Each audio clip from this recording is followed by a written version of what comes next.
At my daughter's engagement party, my son-in-law grabbed my late wife's Bible off the gift table and held it up in front of 60 guests. Who brings a beat-up old book to an engagement party? He laughed, and a few people laughed with him. My 9-year-old granddaughter was standing right there holding a glass of apple juice, watching. I said nothing. I walked over, took the Bible from his hands, tucked it under my arm, and carried it back to my car. 3 days later, the rare books dealer opened the back cover. He went so still I thought something was wrong. What my wife had hidden there would change everything. Hello, and welcome to today's story. If this kind of content means something to you, please hit the like button, subscribe to the channel, and let us know in the comments where you're watching from. This story contains some fictionalized elements crafted to engage and illuminate. Any resemblance to real people or places is unintentional, but the message about love, legacy, and what we leave behind for the people we cherish, that part is real. Who brings a beat-up old book to an engagement party? My son-in-law's voice cut through the room like he'd made a joke everyone was waiting for.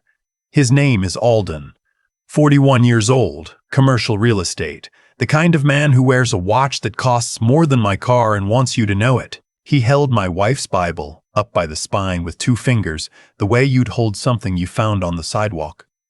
My daughter, Cecilia, looked at the floor. I am Burton Hale, 67 years old, retired electrician, widower.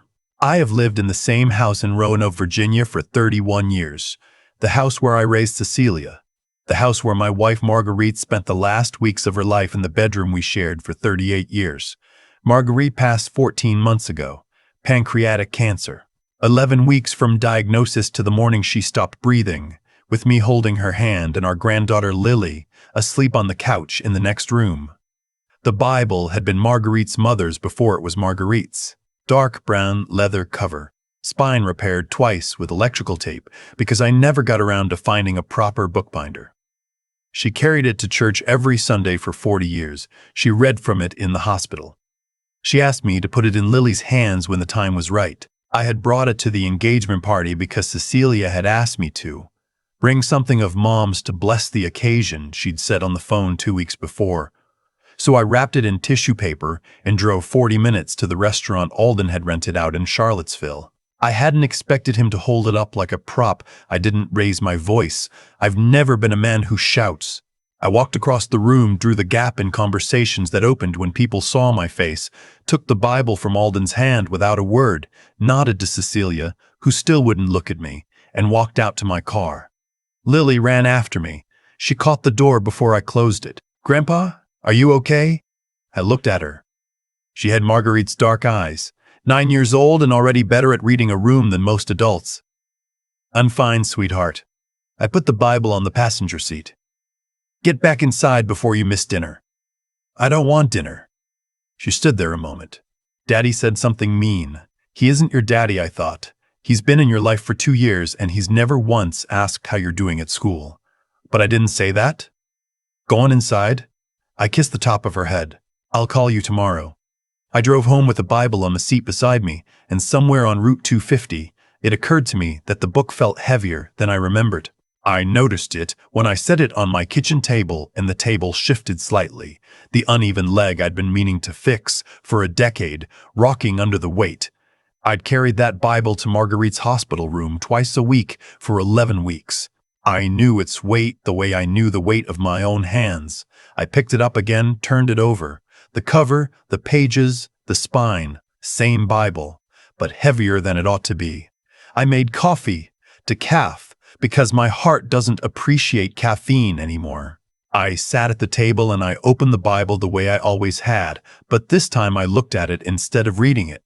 There was a ribbon bookmark, emerald green, frayed at the end, a prayer card tucked into Psalms, and at the back, the final pages, the concordance and the blank family history pages. I ran my thumb along the inside of the back cover.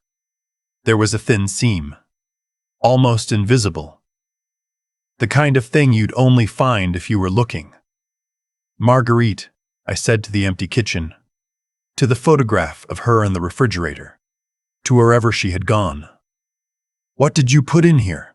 The next morning I drove to Staunton. There's a shop there called Whitfield and Sons, rare books and paper restoration. Been there since 1987. The man who runs it now is named Osei. His father opened the shop and he grew up behind the counter. He is 63, patient in the way of someone who has spent a lifetime working with things that require patience, and he has known me for 20 years, because Marguerite used to bring him damaged hymnals from our church. I set the Bible on his counter and told him I thought something was hidden in the back cover. He pulled on his cotton gloves without a word, turned the book over in his hands for a long moment, then reached for a small blade. "There is something here," he said quietly. "Give me a few minutes." I sat in the chair by the window that his father had put there for waiting customers, and I looked out at the street while Osei worked. A woman walking a retriever. A teenager on a bicycle. The ordinary world going on. Osei went still. I crossed the room. He had eased back a false panel inside the back cover, a thin piece of acid-free board, the kind used in proper book restoration, fitted so cleanly it was invisible unless you knew to look. Behind it was a folded piece of paper sealed in a small glassine envelope, and beneath that, a card about the size of an index card, laminated. Osei lifted the laminated card with his gloved fingers and held it under his work light. "Mr. Hale," he said, "please sit down." I sat on the edge of his workbench stool. He turned the card toward me. It was a certificate of deposit. First Federal Savings, account opened March 2009. Principal deposited, $48,000. Sole beneficiary listed, Lillian Hale, granddaughter. I stared at it for a long time. "There's a current value noted in the envelope," Osei said softly. He opened the glassine envelope and unfolded the paper inside. It was a printout, dated 8 months ago, the month before Marguerite's diagnosis.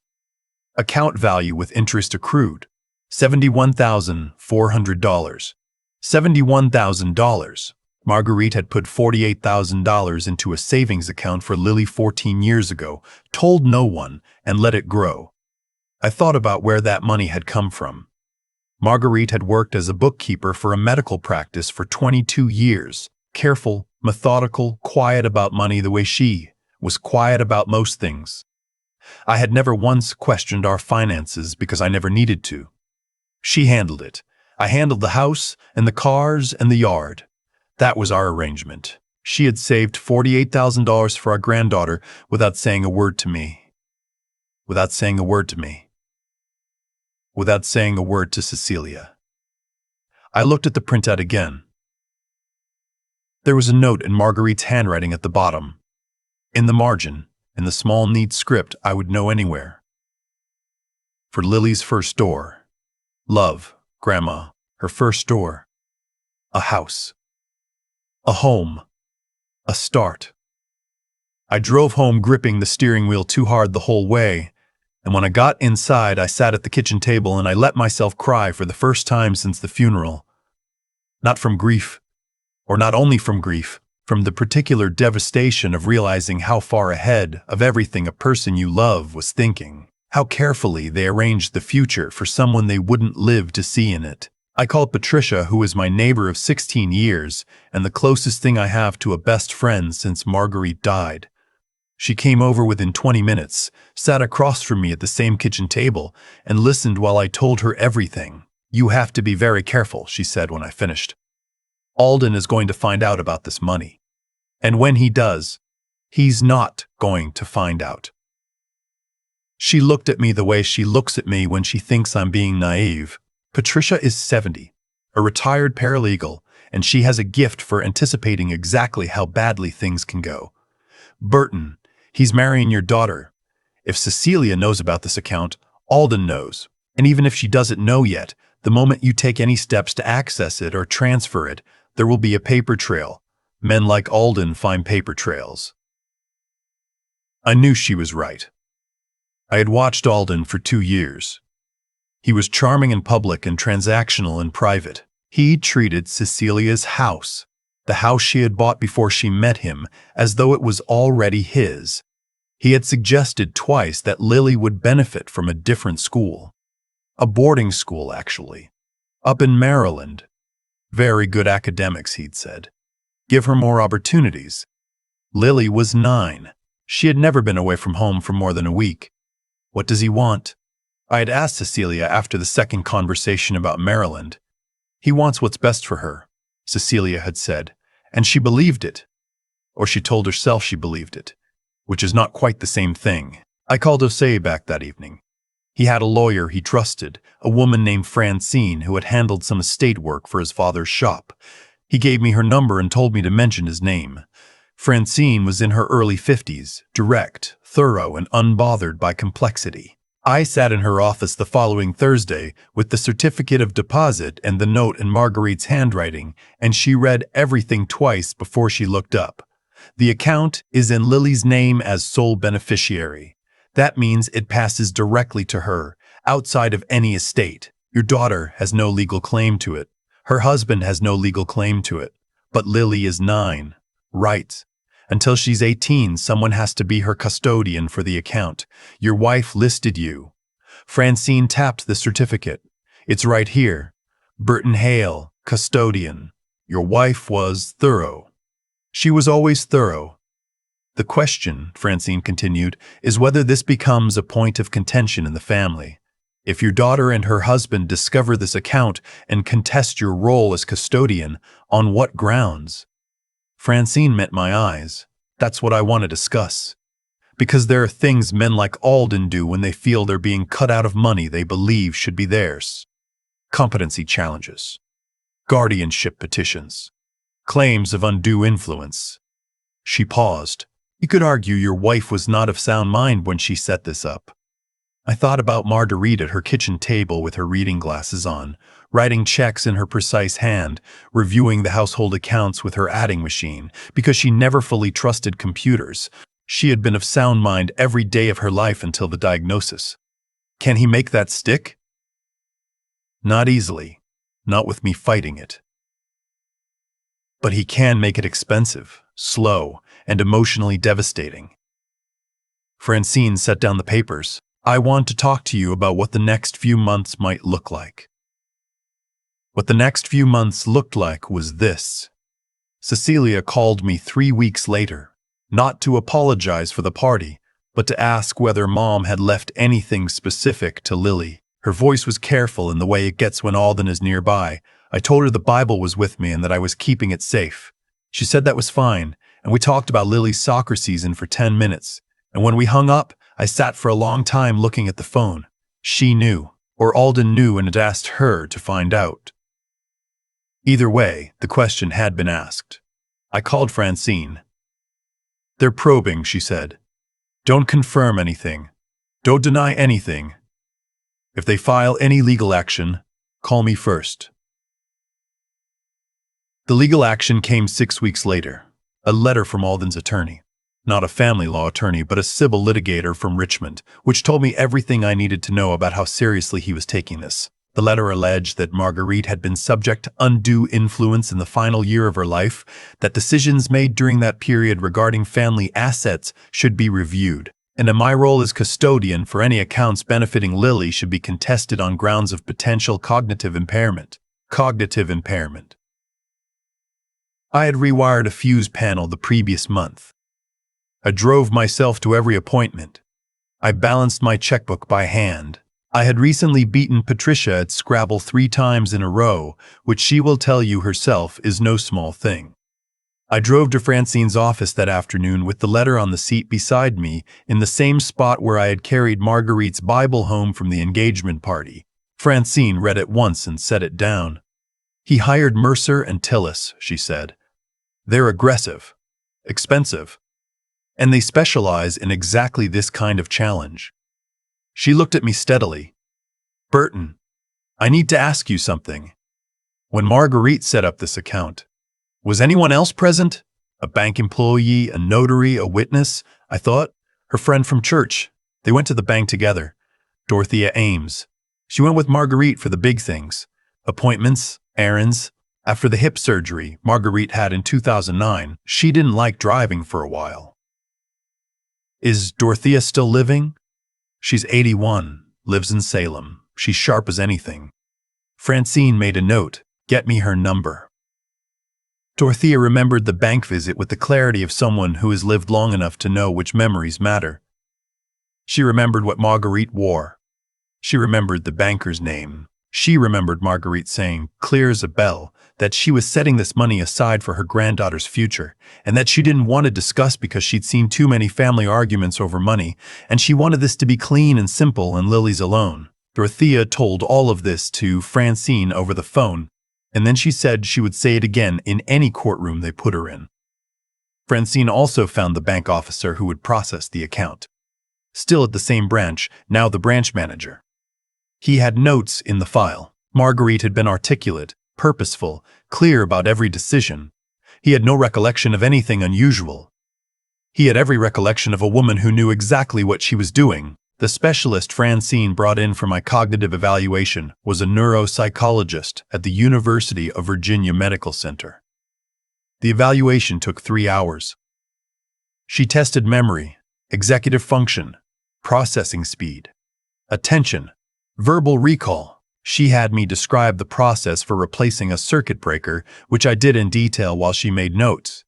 At the end, she told me that my results were in the upper range for my age group and that she would be happy to testify to that effect. They had nothing, Francine told me a month later. They hoped you'd fold or that we wouldn't fight back hard. When they saw we had Dorothea, the bank officer, and a UVA neuropsychologist, they started looking for an exit. But the exit Alden chose was not the one I expected. Cecilia called me on a Wednesday morning, which was unusual because she typically called on Sundays. Her voice was different, quieter. She asked if she could come to the house. She arrived alone, which I noticed immediately. No Alden. She sat at the kitchen table in the same chair she had sat in as a teenager doing homework, and she wrapped both hands around the mug of tea I set in front of her, and she didn't speak for a long moment. He's been talking to a realtor, she finally said, about my house. Our house, without telling me.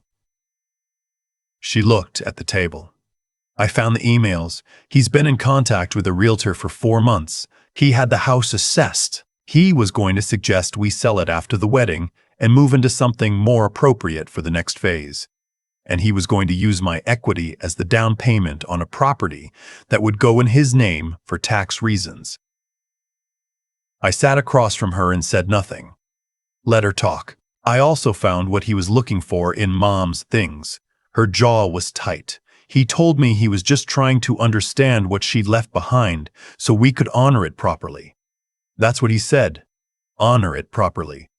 But there were notes, Burton, notes he'd made about bank accounts, about accounts in Lily's name, about challenging custodianship. She finally looked up at me. He was never going to honor anything. He was going to take it. Cecilia. I know. She pressed her fingers to her eyes. I know. I should have seen it sooner. I reached across and put my hand over hers the way I had when she was small and something had gone wrong. What are you going to do? She was quiet for a moment. I have an appointment with a family law attorney next week. I wanted you to know first, and I wanted to say. She stopped, started again. The party. When he held up Mom's Bible like that, I should have said something. I didn't say anything, and I've thought about it every day since, and I'm sorry. I looked at my daughter, 43 years old, her mother's stubborn chin, my tendency to go quiet under pressure. She had been taken in by a man who was very good at seeming like what he was not. That was not stupidity. That was human. Your mother used to say that some lessons cost more than others, I told her. But you only have to learn them once. The legal challenge dissolved within 2 weeks of Cecilia filing for dissolution of the engagement. Alden's attorney withdrew the competency petition. The letter from Mercer and Tillis was followed by silence. Lily came to spend the weekend the following month. She slept in the room that had been Cecilia's, in the same bed, under a quilt Marguerite had made. Saturday morning, I found her at the kitchen table with a bowl of cereal and the Bible open in front of her, turned to a page near the back. Grandpa, she said without looking up, did you know Grandma wrote in the margins? I know she did. She wrote my name in here. Lily touched the page carefully. Right here. Lily, brave girl. Why did she write that? I sat down across from her. Outside the window, the maple tree in the backyard was going red at the edges. October again, the third October without Marguerite. Because she believed it, I said, and she wanted you to find it when you were old enough to need reminding. Lily considered this with the gravity only a 9-year-old can bring to something that matters. She turned the page. She turned another one. She was not reading exactly. She was looking for more. Is there other stuff she left? Lily asked. For me? I thought about Francine's office. The certificate of deposit. The words for Lily's first door. The number that would be waiting for her in 9 more years. I thought about Dorothea Ames at 81, remembering what Marguerite wore to the bank on a spring morning 14 years ago. I thought about all the ways Marguerite had arranged the future quietly, without asking for credit. From a distance, she knew she might not be able to close. Yes, I told Lily. Your grandmother left things for you. Lily looked up. Like what? Like proof, I said. That she was thinking about you long before you knew you needed her to be. She nodded slowly, the way children nod when they're storing something away rather than answering it. Then she turned back to the Bible and kept looking. I made breakfast. Scrambled eggs the way Marguerite had taught me, low heat and patience. I thought about the year ahead. Cecilia would be okay. She was already more herself than she'd been in months. The tightness around her eyes loosening, her laugh returning. Lily would be okay. The money would be there when she needed it. The court had confirmed my custodianship without contest. Francine had seen to that, and Alden was gone, having learned that the things he thought he could take had been protected long before he arrived by a woman he had never bothered to understand. That is what I want to tell you. If you are still listening, the people who love us know things about us we have not yet discovered about ourselves. Marguerite knew Lily would need a start she couldn't ask for. She knew I would need a reason to fight when fighting felt useless. She knew, I think, that the Bible was the one thing no one could dispute, belonged where she left it, with us carrying everything she couldn't say out loud. My wife was a bookkeeper. She understood that everything balances eventually. Every account comes due. Every investment reveals its return. I wiped down the stove after breakfast. Lily brought her empty bowl to the sink without being asked. She was humming something I didn't recognize. Some song from school, probably. And she looked out the window at the maple tree the same way her grandmother used to, with her chin lifted and her eyes going a little distant. What are you thinking about? I asked. Grandma, she said. I'm thinking she was really smart. She was the smartest person I ever knew, I said, and I meant it the same way I'd meant it on our wedding day and every day between then and the morning I lost her. Some things don't change. They just deepen. Lily dried her hands on the dish towel and went back to the table and the Bible, and the morning light came through the kitchen window the way it always has, and I stood there for a moment, just breathing, grateful for what was still here.